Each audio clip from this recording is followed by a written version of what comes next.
Veramente una grande puntata con la Paranza insuperabile. Bene, penso che abbiamo detto tutto. Hai qualche saluto da fare? No? Andiamo direttamente allo gran finale. Volevo solamente ricordare la figura di Raffaele Malefier, cioè Raffaele Ambrosiani, che era il papà di Giuseppe, eccolo qui che lo vediamo in fotografia, che praticamente aveva il legame con Nola perché è stato il portiere del Nola Calcio. E a proposito del Nola Calcio, vi ricordo Domenico c'è lo spareggio per andare in Serie D, tutti allo stadio e forza Nola. Esatto, Siro, manca solamente l'ultimissima cosa, il nostro urlo che ci accompagna in tutta la trasmissione. Giganti di tutto il mondo, unitevi!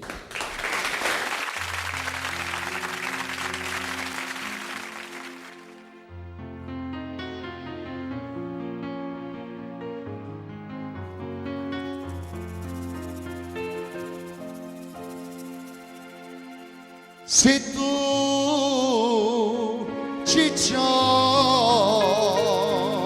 l'unica artista e personaggio da sta città, basta uno sguardo e sogni attento steve già, l'insuperabile fa